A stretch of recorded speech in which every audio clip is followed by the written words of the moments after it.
Hey everyone, welcome back. Today I am sharing products that I regret purchasing for one reason or another, not all necessarily because they are bad quality, but that is what we're gonna do today. So I'm just gonna jump right into it, not make this a long intro so that we can get started. We're gonna get started with a couple of powders. The first one is the IT Cosmetics Celebration Foundation SPF 50 in the shade medium.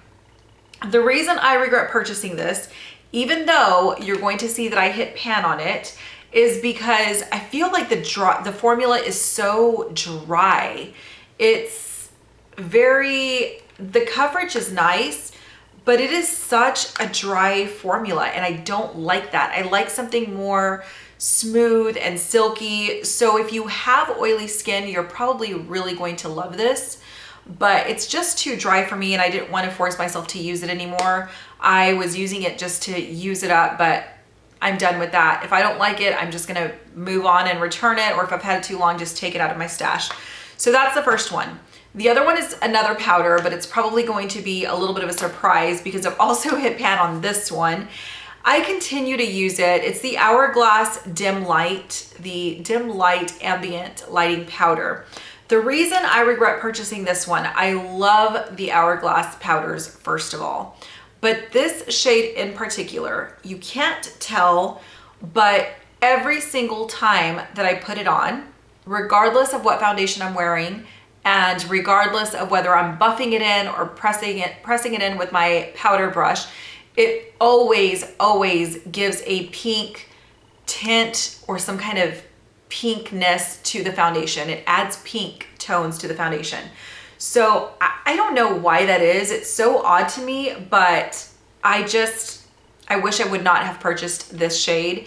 And I do love the trio and I mix all of them together, but this shade alone just does not work for me. I think I'm just gonna call it done, break up with that product and just move on to other powders that I love. Okay, this is the Givenchy Le Rouge in 203 Rose Dentel, I think. I don't know.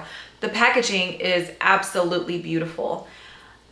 I am just not into these shades anymore. It's like a really, I don't know, like a dirty rose. I know that sounds weird, but I feel like it's a dirty rose kind of color.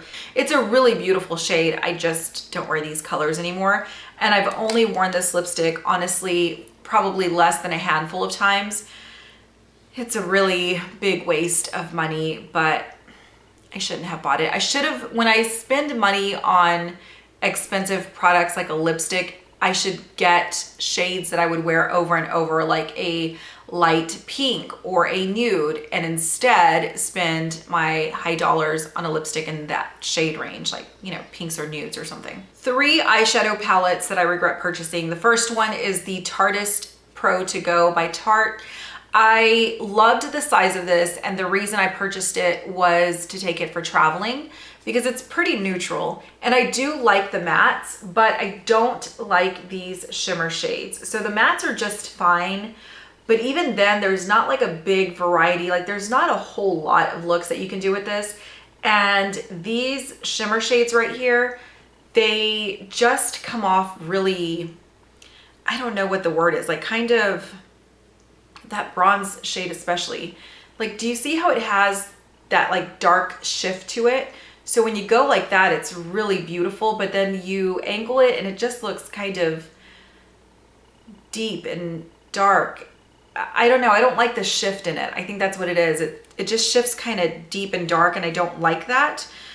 And for that reason, I'm going to break up with this. But if you like these type of shades and you like that deep shift, it is a good palette. I just wish I would rather have maybe another matte shade and then one really nice shimmer shade, but this one's really nice. This is a shimmer shade right here, and this one is very nice. But these two, I just don't like. I wish they'd replace that with something else. This next one, I purchased 2 of these. Why? I don't know. I don't know. And I've probably honestly also used both of them. I don't even know where the other one is, but probably 2-3 times. And it is the Wet n Wild Blue Had Me at Hello palette. I love the idea of this palette, but there's really only like 3 shades that I really like. And those 3 shades are these right here. Everything else I do not like. I do not like this silver, but this shade right here is gorgeous. And then that top one, that kind of like baby blue, I like that. That's different. And then this blue right here, but it's very similar to other blues that I have. So I do like those shades, but other than that, I just, as a whole, I don't like this palette. So there we go. The last palette that I have to show, okay, some of you are probably going to be surprised because I know some of you probably love this one. I have used this off and on since I bought it, and I've tried to love it. I really have. I like some of the shades in here, probably less than half of the shades, and that's why I've always kept it. But as a whole, I don't reach for this palette, and it is the Lorac Pro palette. I know, but truly, like from the top row, and I love the idea of this palette. I love that you have mattes on the top and then the shimmers on the bottom. You have crease shades, you have shades to deepen it up. I really like that. I don't know what it is. Like, just as a whole, I don't reach for it. And for that reason, I just need to call it done. We just need to be done. Even though I'm looking at it and I'm like, should I try it one more time? I don't know. Now I'm contemplating whether I should try it again.